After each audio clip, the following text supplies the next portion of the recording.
Hello friends, मैं पवन शर्मा आपका आपके YouTube चैनल पर हार्दिक स्वागत और अभिनंदन करता हूं। मित्र बंधुओं, हम अब तक सीख रहे थे महाद्वीप और इस महाद्वीप के क्रम में हम सीखते हुए आज पहुंचेंगे यूरोप महाद्वीप पर। आइए हम जानते हैं सबसे बड़ा जो महाद्वीप था वो एशिया महाद्वीप था। एशिया के जस्ट सटा हुआ जो महाद्वीप है वो है आपका यूरोप महाद्वीप।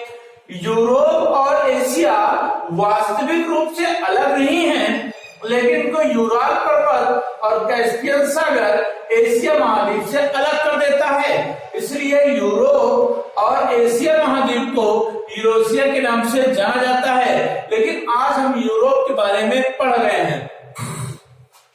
यूरोप सबसे छोटा महाद्वीप नहीं है। ऑस्ट्रेलिया इससे छोटा है।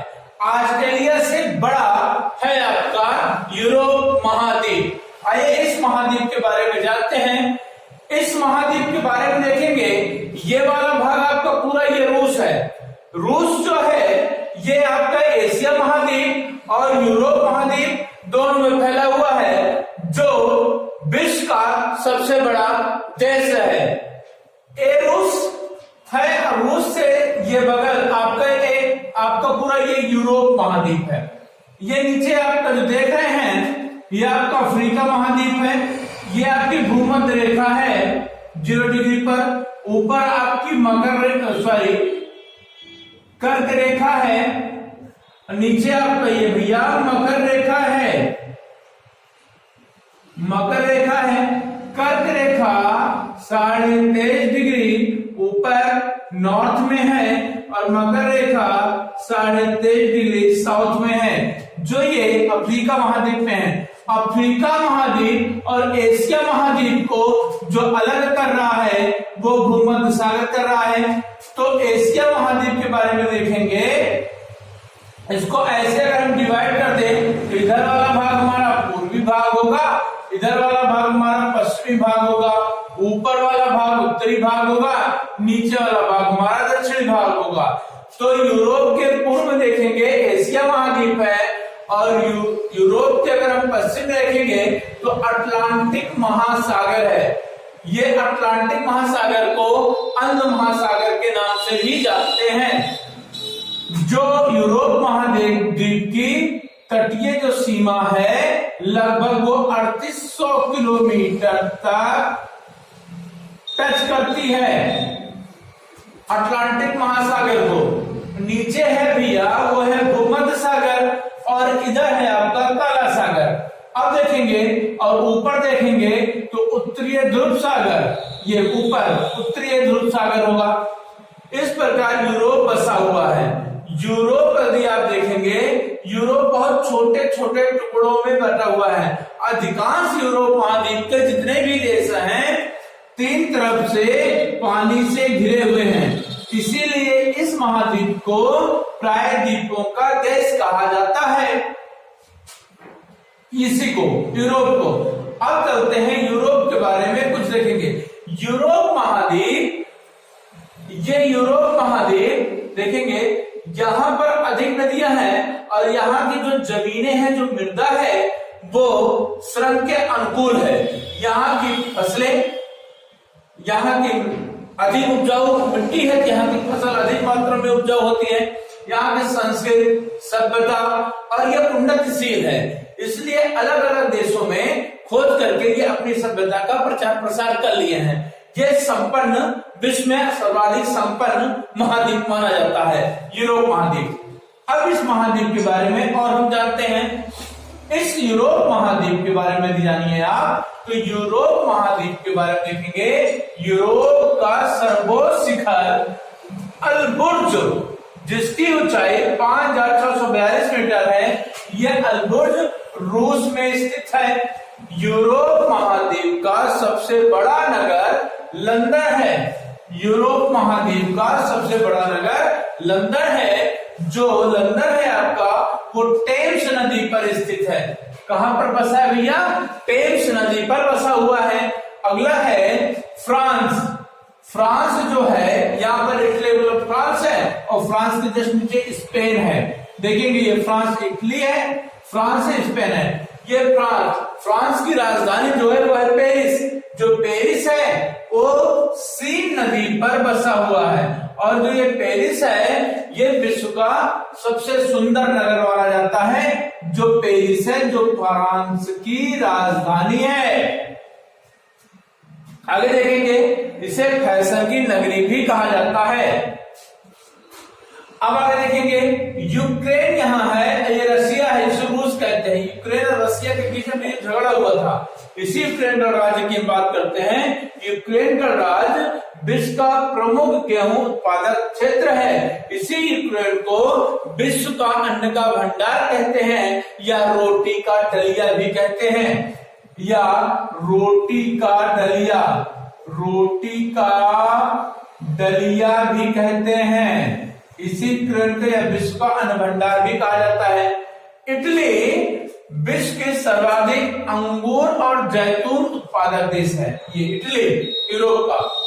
राइन नदी का जल मार्ग यूरोप का सर्वाधिक व्यस्त अंतःस्थलीय जल मार्ग है। राइन नदी यूरोप में सबसे सर्वाधिक महत्वपूर्ण नदी है। यूरोप का सबसे महत्वपूर्ण जो रेल मार्ग है ओरिएंट रेल मार्ग है, जो पेरिस, फ्रांस राज्य पेरिस से होकर के कुस्तुनतुनिया तक जाती है। ठीक है, मिलती है।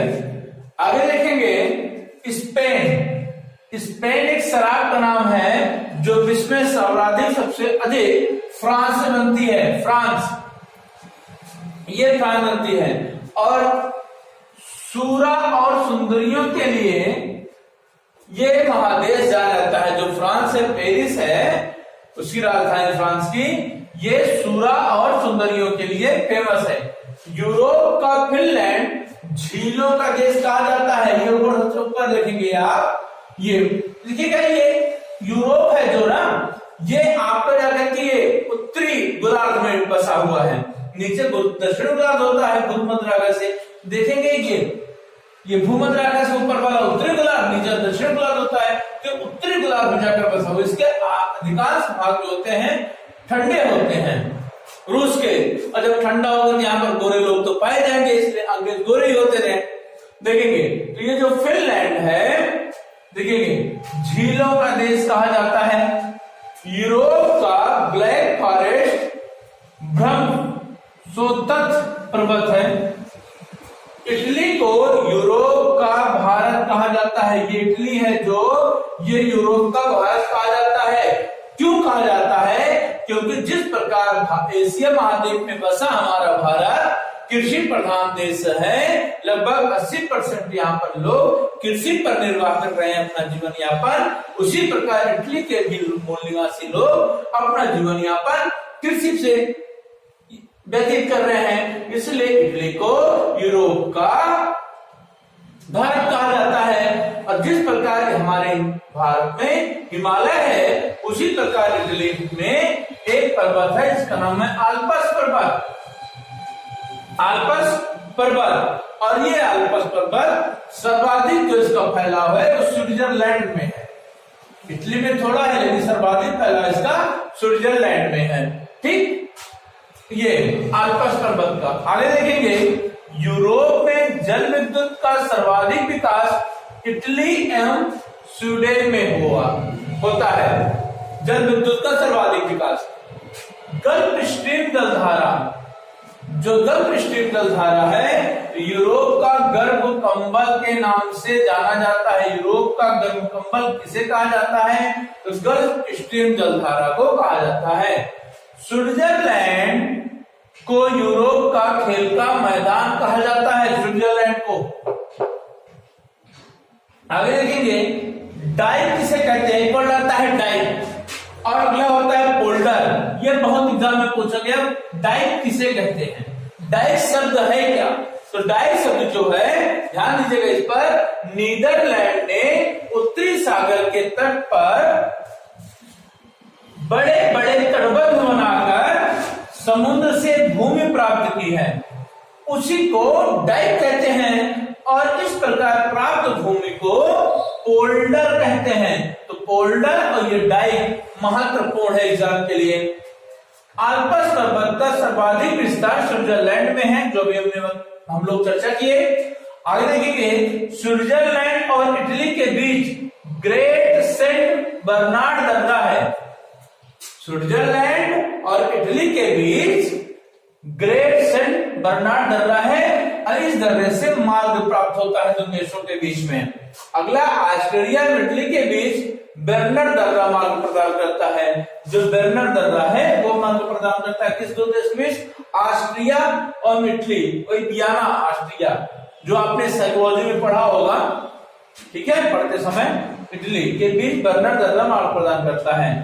पो नदी इटली का गंगा कहा जाता है। पो नदी, देखिएगा, इटली में एक पो नदी है जिसको क्या कहा जाता है? इटली का गंगा कहा जाता है। ये यूरोप वहां है, हमारा यूरोप। अब यूरोप से जुड़े हुए यही आपके प्रश्न हैं, इसका स्क्रीनशॉट ले लीजिएगा और इसको पढ़ते समय आप एक मैप को रखिएगा अपने सामने, मानचित्र को रखिएगा, और मानचित्र रखने के बाद आप तब पढ़ना शुरू करिएगा। जिस प्रकार देखेंगे आप, ये आपका मैप है, इस प्रकार आप मैप को रख लीजिएगा, और मैप को रखने के बाद आप उस पर मैं जो बात बताया हूं उस मैप से आप पढ़ने का प्रयास करिएगा, या पहले अपने हाथ से आप बना लीजिएगा। तो जो बातें यहाँ पढ़ाई गई हैं उसको आप उस पर फिल कर लीजिएगा, जिस प्रकार आपको हमेशा के लिए याद रहेगा, आप कभी जीवन में भूलेंगे नहीं।